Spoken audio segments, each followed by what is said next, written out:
a chat with a real customer, So, Donna, if you'd just like to quickly introduce yourself. I know you've worked for a couple of businesses with TalenTeam, where we've helped you with skills and the like. So if you just give a very brief introduction to you, we'll crack on. Yeah. Hi everyone. As Rob says, I'm Donna Warrener. I'm a been in people development for a very, very, very long time, um, and have worked with TalenTeam for quite a number of years actually, but have been on a couple of I skills think trans. longer than I have, Donna. Well, definitely longer than you have. Yeah. I have been on a couple of skills transformation journeys with support from TalenTeam. So yeah, I'm delighted to be sharing, I guess, some of the experience. I was going to say knowledge potentially, but also some kind of hopefully some watch outs as well for anyone who's kind of either on the journey or about to embark on a similar kind of thing. So for those of us old enough to remember Noel Edmonds, the gotchas that you might find in a skills transformation journey. Yes, absolutely. That's a reference only you and I probably know. Probably. Um, so we've been going through a webinar series, and we presented the steps to transforming your organization to a skills-based organization. And we've presented those in a very linear and logical fashion. And I'm guessing that in the real world, it doesn't happen quite like that. I know that we've always spoken about the fact that lots of our customers start at different parts of that journey. Lots of customers start with different elements in place or not in place. And I think it's interesting to talk to you because, and prior to this kind of webinar, Donna and I were chatting, Donna's actually got quite a lot of experience in this area compared to a lot of people. I'm assuming that not every organization that's dialed into this webinar is a fully fledged skills-based organization. And having done it a couple of times, or done parts of it a couple of times, you do actually have quite a varied and not unique, but certainly quite rare set of experiences in this arena. I think it's very useful from that point of view. So, regardless of saying that life doesn't work out like that, we're going to go through it in steps. So we're going to pretend that life does work out like that, and we're going to start at the beginning and go through each step. And it would be interesting to get some of your reflections on each of those steps and where you've been and how it's worked out. Sure. So I was going to say, is that okay? But if it's not, it's going to be a very boring hour or Yeah, so. fine. So I'm glad you've agreed.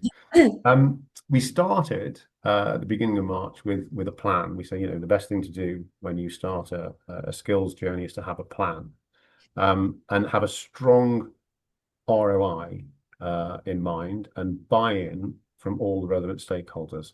Now, I'm assuming that's always been the case in your experience. You've always had a plan, you've always had a strong business case, and everybody's joined in and been in agreement. Is that right? Well, wouldn't that be great if that was the case?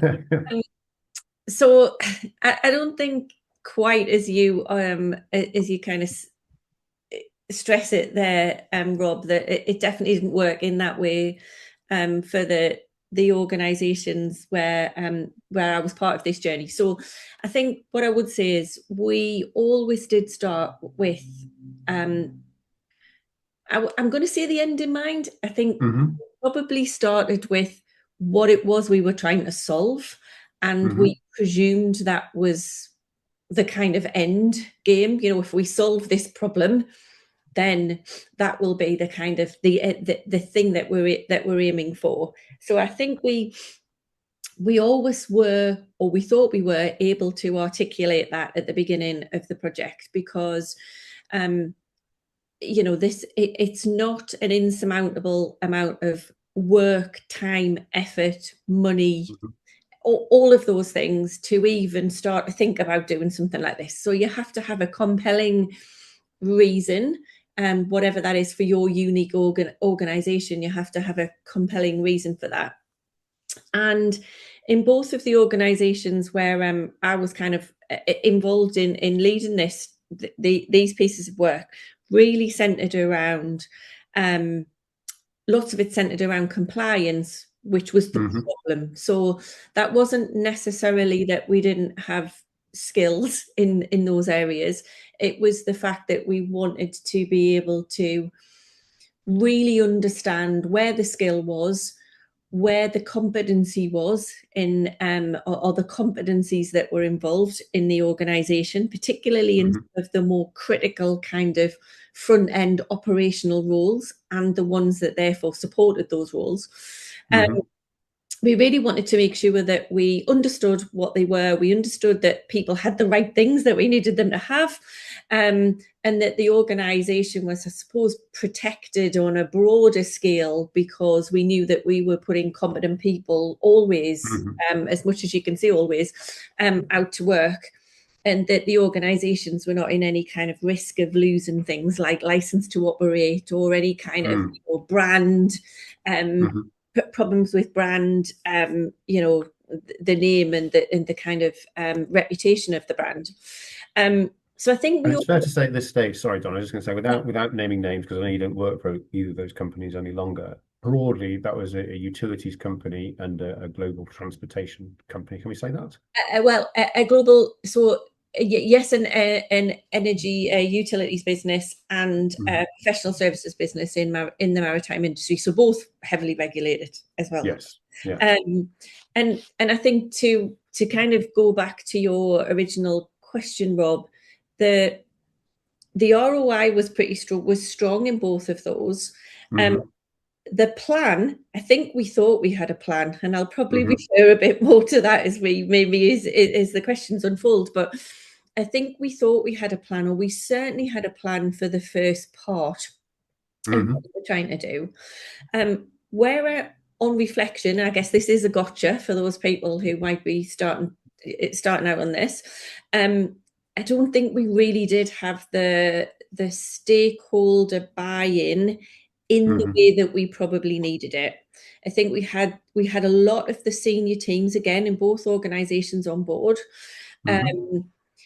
And actually that was great. Everybody needs that, of course. You need that kind of real senior sponsorship, if nothing else, from an investment perspective. But I'm not sure that buy-in then kind of laid down the organization in a way that we needed it to. And I can talk more about that as we kind of talk about how that unfolds. Certainly, we talk a lot when we talk to customers and we do these kind of presentations about having strategic alignment. So if there's a strategic goal that kind of spans across the organization, and it might be increased employee mobility, it might be reducing the cost and efficiency of hiring, it might be something that has a bit of a financial hook to hang your hat on, and it doesn't just affect one area, it affects across the business. It's seen as a strategic priority, and obviously that gets more senior stakeholder buy-in and budget allocation, as you say. I think that is really important. And I think the other lesson we've probably learned there, having talked to lots and lots of customers, is don't try and boil the ocean. Don't try and make it the silver bullet, the cure-all, the kind of the great solver. Pick a financially based, strategically aligned element and stick with that, and prove your case based on that particular element. And I think that's quite important. Is there, in that process, and you probably already kind of mentioned a few of them, but are there any real standout elements that would improve that process or the outcomes if you'd started different? So I think the stakeholder buy-in piece for sure, and I think that's largely because, as I say, I think there's and I certainly have done this in my career. You kind of go, I've got all the senior people on board. That's it, brilliant. We're kind of good to go, because everyone else will just go, yeah, the senior people are on board, and it will be a breeze. And that, in reality, that's not how it plays out, particularly when you're embarking on something like a skills transformation, because even to your point, if you say, right, we're not going to do the whole organization, or we're not going to do, this whole country, or whatever it might be in your particular situation, it still isn't really an L&D or a HR project. It's a business project, right? So the L&D/HR function needs so many people in the business to be part of it and to be willingly part of it.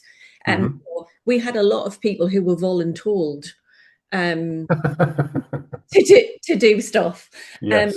which ended up being fine, but didn't have the same kind of momentum, engagement, and motivation behind it that it would have had if we'd spent more time at the beginning really showing them what we were trying to achieve and why, and how that impacted them. Exactly that. And why when we got there, it would be so much better for them, their teams, their customers, everyone in the kind of, I suppose, the chain of whatever the organization is trying to achieve. So I think definitely the buy-in from stakeholders and how that manifests itself, or how it did for me anyway, was that it slowed down the process. Because while the project team that we had set up were kind of fully focused on this whole journey, when we were having to pull SMEs in, of course they've got a day job as well. So the team asking them for help with skills, for instance, and looking for job descriptions, or really trying to drill into what the skill and competency was in a role, for instance, was definitely very low on their priority list. So it slowed down the process, therefore increased the cost for sure on probably both projects, and just then makes ongoing adoption and engagement much more difficult, because again, looking back and looking into those projects, if all of those SMEs had been real kind of, champions and cheerleaders for what we were trying to do, it would have made everything else much easier. So yeah, I think that was kind of one of the biggest things that buy-in piece would have improved, along with probably looking at our planning process differently as well. So I think you made the point around boiling the ocean.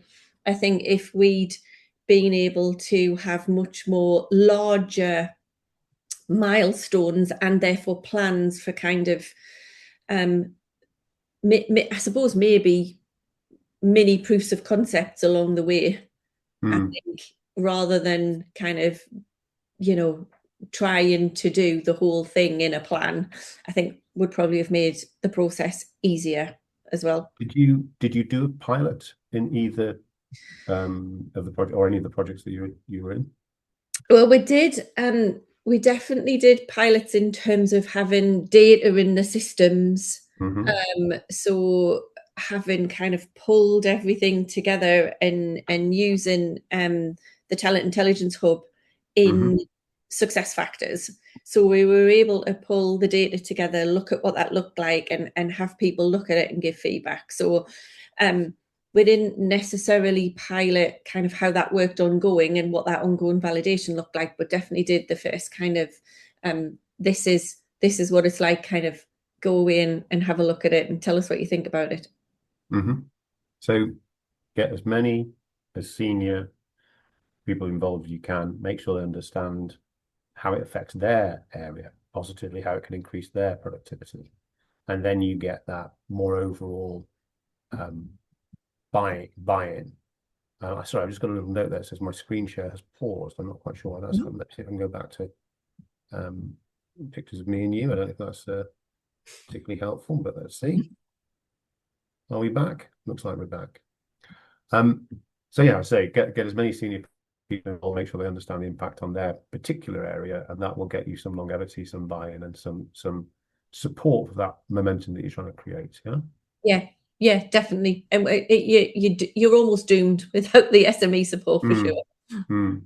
So moving on to architecture, as a colleague of mine used to say, let's liven the discussion up a bit and talk about architecture.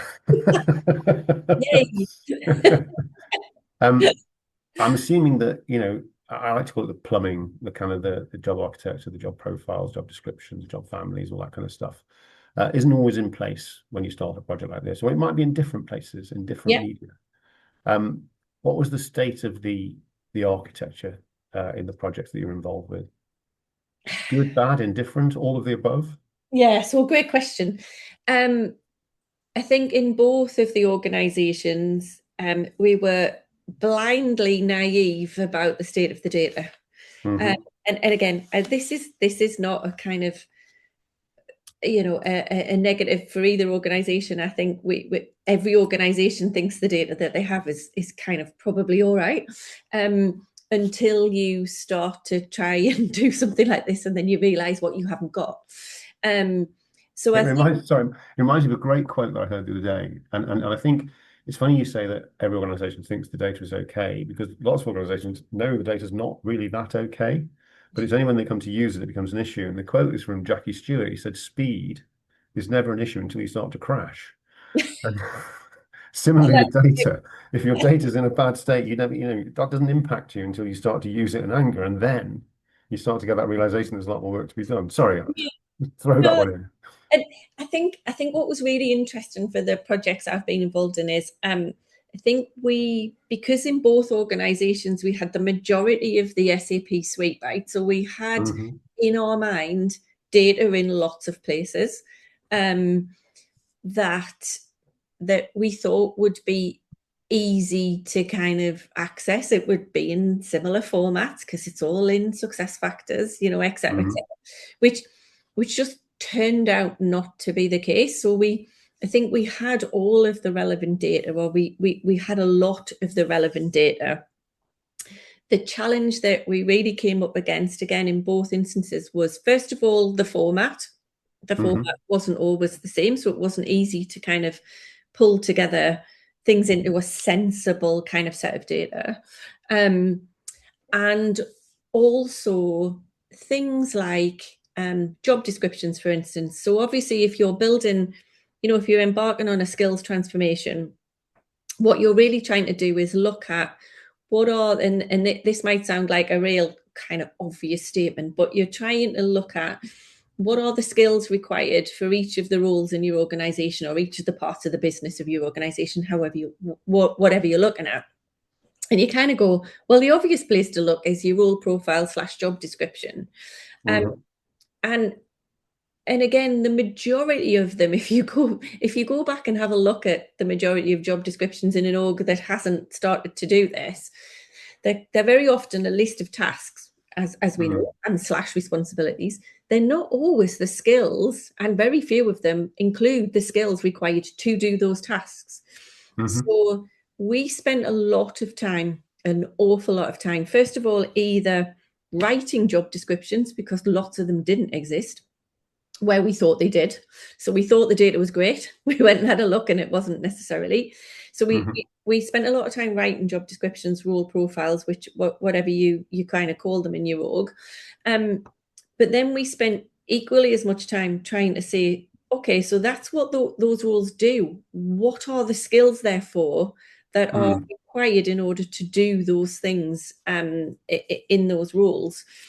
And that was really time consuming. That was really why we needed the SMEs on board as well, because obviously HR, L&D don't know the answers to the majority of those questions. And again, if you're looking at, one was a global business, one was a UK business, but if you've got a business of any relevant size or geography, that's a massive task. And we found it was a massive task as well. So, thinking about, we had competency frameworks, we had all sorts of stuff that lots of organizations, again, don't have. But that didn't necessarily make the task a whole lot easier. It's certainly not in the way that we thought it would do. Now, my background before I got into HR was in data. It was actually marketing data. And it's a great analogy, because you go to a company and you say, do you have name and address data for your marketing purposes? Oh, yeah, we've got loads of name and address data. It's all different. It's all held in different places. It's all noted differently. Some of the fields aren't there in some of our records, and some of them are, and some of the fields are, put in different places. And it's about that consistency and comprehensiveness across the piece. And if you're looking at a global organization, that is a massive task to get that kind of consistency where all the data is held in the same way and all the nomenclature is the same type of nomenclature, and it's the format is the same.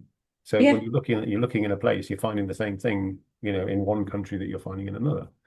I can imagine there's a huge issue in that respect.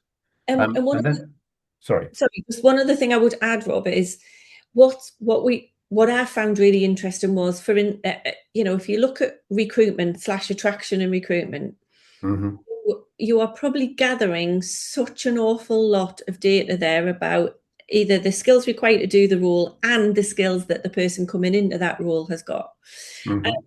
And certainly we found that data quite often just got lost. So we found out a lot about people, or we found out a lot about really nailing kind of what that role needed to do, and then it was like, oh right, okay, we'll forget about that data for now. Until again you start to embark on something like a skills transformation, then you kind of go, all right, okay, why aren't we doing something with that data? Why isn't it flowing through into XYZ thing? In order for us to kind of keep tracking, validating, understanding those skills as either the person progresses through the org or those roles change in the organization. And we've got a couple of questions in the chat, but we'll leave those to the end if we may, if that's okay. That's not just a device to keep everyone engaged and staying on the webinar. It just helps us, keep our flow through the conversation. And this isn't a sales presentation in any way, but TalenTeam do have some tools that help in this regard. And I know that you use some and this is obviously a loaded question, but would tools to help with job architecture, with job profile building, with those kind of things help in those situations? I mean, 100% yes. Yeah. Again, I think this is, if you go right back to your first question as well, if you really understand what problem you're trying to solve and get buy-in and investment, these are the things that you need to build into your investment case, right? So because you pay for it one way or the other. So you either pay for it by buying the kind of support tools that make the job easier, or you pay for it in the extra time it takes from everyone else in your organization.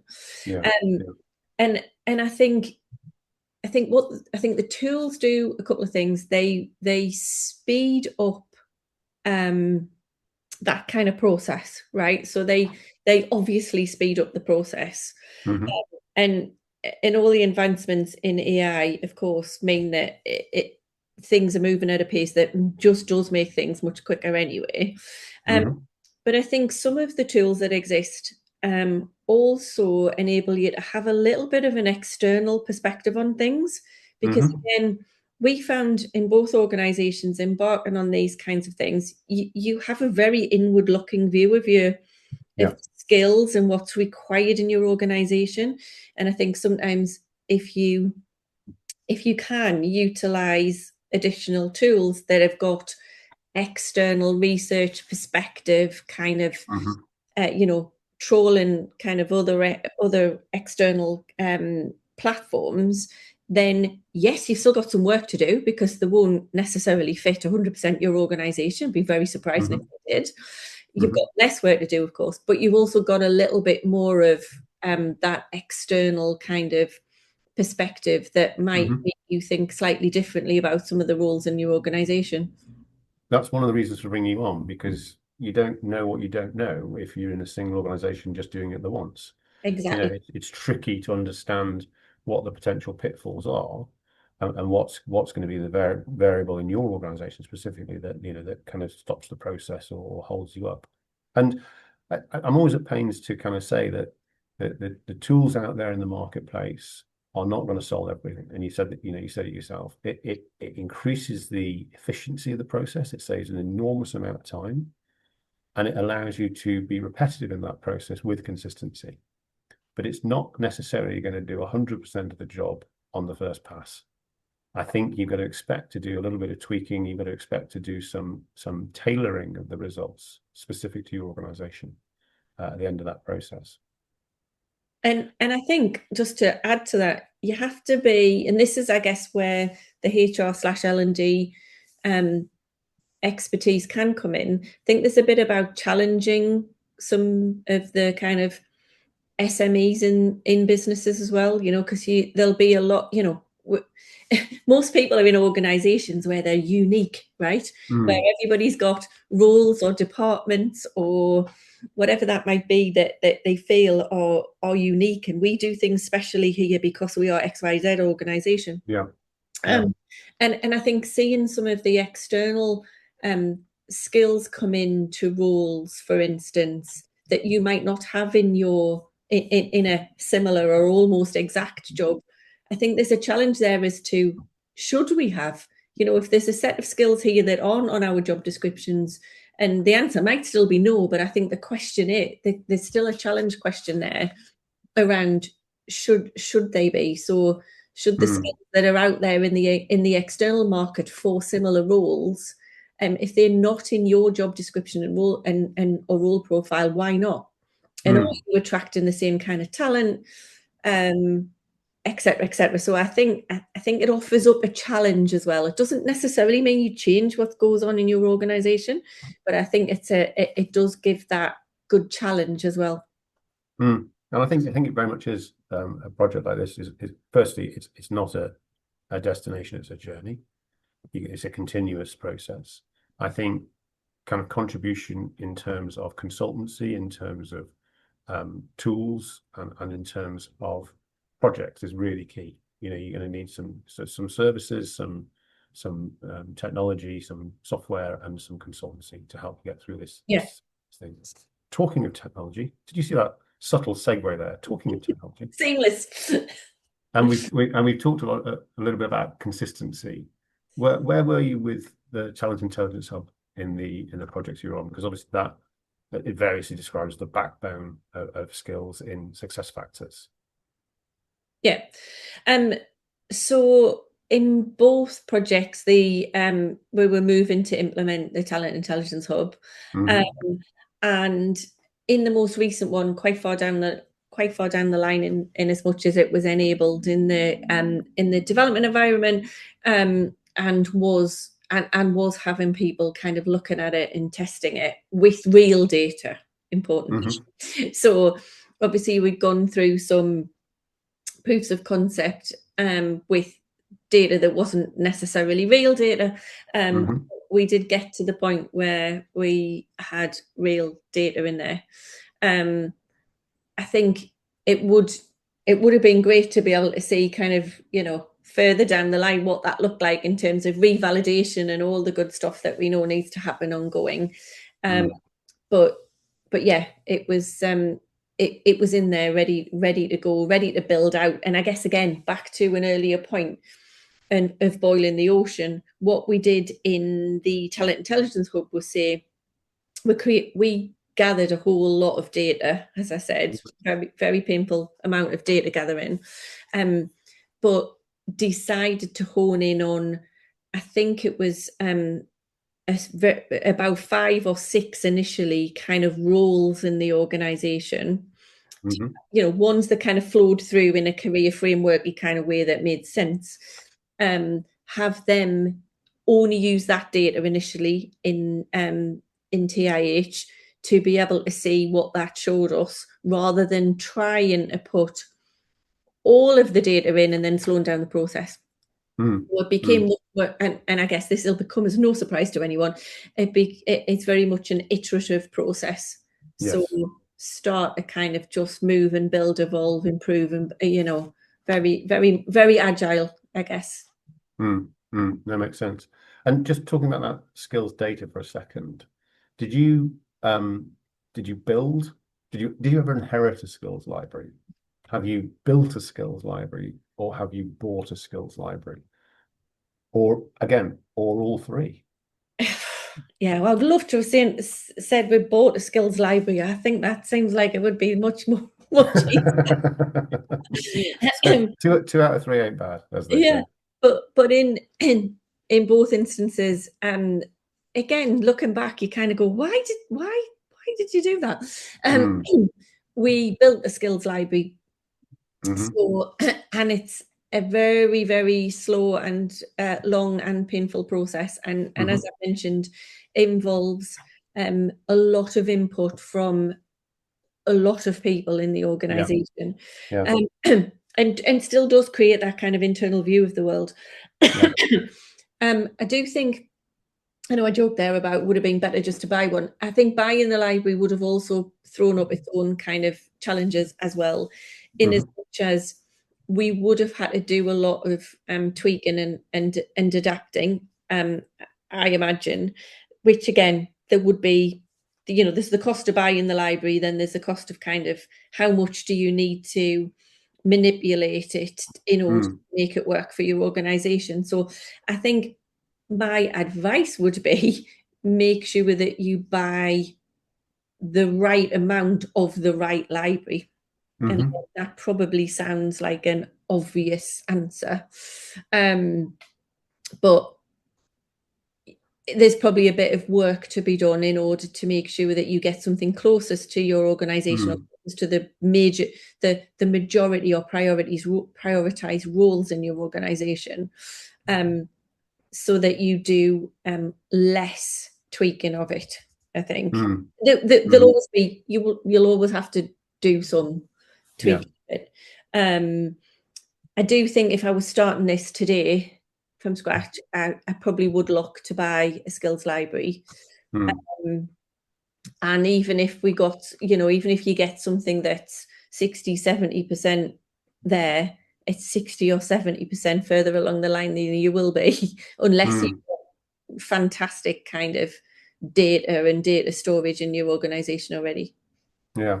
And I think it always brings to mind for me that lack of staticness. There's a certain amount of longevity in building the architecture. There's a certain amount of longevity in building job profiles, but skills change. And you look at the way that AI has impacted on all skills in all organizations. Skills are changing at such a rate. To keep a current set of skills consistently, again, across the whole organization comprehensively, is difficult. If doing it for the first time is time consuming and expensive and takes a lot of people, doing it continuously to keep it relevant is going to be even harder. Absolutely. And I think personally, I think that, the kind of the purchasing a skills library and using tools to keep it updated pays for itself is possibly the right phrase, but certainly makes sense when you think about how much it's going to change over years. And I think it's a sensible to get a benchmark in where you are and then build on that. So as skills change in the world, you can keep up with that change. Yeah, definitely. That consistency. Yeah, you're again, with hindsight, building your own skills library is out of date before you finish it. Sure. And so you're already updating it probably before you've even implemented. So and that's, as I said, that is a lot of work. And not many organizations have a whole bunch of people sat on a bench waiting to be given work, and because they've got their twiddling their thumbs. So yeah, I think it would be definitely something would be a serious consideration if I was starting one of these projects today. Well, let's say we've had a couple of questions during our conversation. Let's have a look. First one is how to ensure commitment from not just business, but talent acquisition, talent management, along with employees, as this is a continuous exercise. Not just for once. In short, how to ensure keeping up consistency of efforts from multiple teams. So I think the question is, how do you keep up that consistency of effort that is required for this project from multiple teams across an organization? Yeah, and being really honest, you kind of do run out of steam a little bit, I think, even you really do, because if you've not used tools, if you've not bought the library, if you've not, if you're doing everything yourself, it's it is a hard slog. And I think to keep people motivated, engaged, and kind of wanting to be part of it, there's two things. One, you have to get that buy-in I talked about right at the beginning. So you almost need to invest more time in the engagement before you even start the project, real kickoff. As much time there as you will kind of on the adoption and implementation element, because that will be fundamental to get everybody off on the right foot, really. Get the organization or the team or the department kind of excited about what it's going to bring and how it's going to make their life better, easier, and kind of more fulfilling in the end. So I think there's that. And then I think the kind of not underplaying what it can do for the organization. And I think once you're on the journey fully and you've implemented or you're about to implement, people don't want to go back. So people don't want to go back to how difficult it was before. So there is a bit of it becomes part of what you need to have it as part of your culture. I guess you need to have that kind of continuous skill validation and kind of improvement, an ongoing kind of continuous improvement approach to it. And you'll sharp find out throughout a project whether the organization is up for that. And if it isn't, you need to stop and do the re-engagement. And I guess just continuously making sure that everyone understands the value to them. That's good. Because if you don't see any value, you're not going to use it. The second element in the chat is, Rob, I'm going to remove your screen share as we want to put you and Donna in the spotlight. Please bring it back on your closing. So I've ignored that. But I'm questioning the value of having yours and my face bigger on the screen than it is already. So apologies for that, Venetia. I've ignored that and I've just gone straight back to screen sharing. So we've remained as thumbnails in the corner. No, it wasn't a technical problem. It was a deliberate act. Never mind. Another question: have you experienced challenges with conglomerates where roles would differ across businesses based on the nature of role or responsibilities they handle? Well, yes. I guess the other the main challenge there is everybody thinks that their bit's more important, the right way, how it should be as well. So definitely encountered lots of that. And I guess where that becomes really more apparent is as you move roles up the organization and they become more leadership roles and less technically specific in terms of any technical skills that you might need that you can draw out because they're more obvious. There was interest and debate around, the leader in this organization is either a higher grade or has a different set of accountabilities and responsibilities because of and insert all of the kind of, because they're special at this, because they do this, because they bring this technical background. So yeah, there is definitely challenge in that respect, which again, I think is why sometimes using some of the kind of external tools that you might have, or having an external partner or consultancy who can bring in a bit more perspective from, well, in similar organizations to yourself, this is how it look. I think those kind of conversations are really valuable to helping smooth out some of those things where there's differences where there shouldn't be. And what I try to do as well is come at it from a, rather than, we can't do this because we're different. We kind of came at it from, here are all the things that are the same here, rather than here are all the things that are different.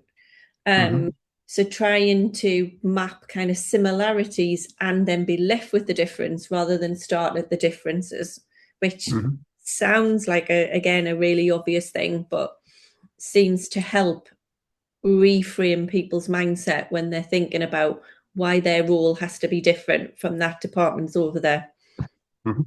Sense. And also, just to add, sorry, the other thing, accept there will be differences. So Yeah. accepting where it might look really this like the same job, but it might need to be different for a very valid reason. Mhm. So I think this is the final question. What kind of data sets are most important to integrate with the job profile data for this kind of endeavor? Brackets, learning, performance, recruitment, etc. Oh, I guess all of the above. Yeah, Um, yeah, I think so. but but the order's probably relevant. Hmm. I think recruitment for sure. So recruitment and onboarding, any skills you can transfer either in job or individual, really important. Um, Hmm. performance, definitely, because again, if you want to link the skills element into your performance process, if you have one, then that's 100% key. Talent as well, I would say. When you're looking at any kind of talent pools or high potential talents or any of that kind of thing, then I think talent's a really key one too. And if you have any existing kind of, my advice would be have it all in the same place, but many companies have kind of competency frameworks, particularly technical competency frameworks that sit kind of in other systems or sit outside of maybe any of your success factors products. Try and make sure there's some kind of integration across that, because what we want to do is make it super easy for the employee. And you kind of alluded to it earlier, Rob, about people have to know why it's a benefit for them. Yeah, And if I'm managing my own skill profile, what you want your employees to be able to do, absolutely. you don't want them to have to be in 2, 3, 4 different systems in order to do that. You Hmm. want it to be super easy. Yeah, So I think having your data in one place is really key. good. Makes sense. So see if I can make the technology work. There we go. If you do have any questions that we weren't able to answer during the session, then there's a QR code on the right-hand side of the screen where you can request a follow-up or ask us questions. It's fine. If you want to register for the remaining session on Thursday, there's a QR code on the left there, QR code on the left to allow you to do that. Just a reminder, Thursday is the How to Validate Skills and Build Trust in Data session, which is the final session. And as well as those sessions, we've also, for announcing the Learning and Skills Forum for 2026, we've got 2 of those in the US now, one in Philadelphia, one in Chicago on the 19th and 21st of May, respectively. And we're back in London on June the 17th. So if you want to register for those, you can scan that QR code there. I'll leave that on the screen if anyone wants to do that. Thank you so much, Donna. It's really interesting, I say, to come away from the textbook, as it were, and look at how things operate in the field. And I know when we were putting the questions together, I put a little bit of a musical kind of slant. And sorry, just another question. Is it possible to re-record in the previous sessions? Absolutely. Jay, if you register, you'll get all the previous sessions. So don't worry about that. When I say I thought of the Rod Stewart lyric, I wish I knew then what I know now, which is true of many projects, and hindsight is a lovely thing. But I think Absolutely. I think we've established that with a few kind of a bit of forethought, you should be able to get through this. It's not a destination. It's not something that you finish at the end of the year. You have to keep consistently updating and consistently applying yourself to this, but you can get by with a little help from your friends. Do you see what I did there? Another Very musical reference. So it just remains for me to say thank you again. good. I really appreciate your time. I know you're very busy, and I hope that there was a bit of wisdom in there for anyone who's thinking of embarking on this journey. So a bit of forethought and planning and buy-in is always a good idea. So thank you very much again, Donna. And You're we'll see you welcome. soon, I hope. Yeah, thanks.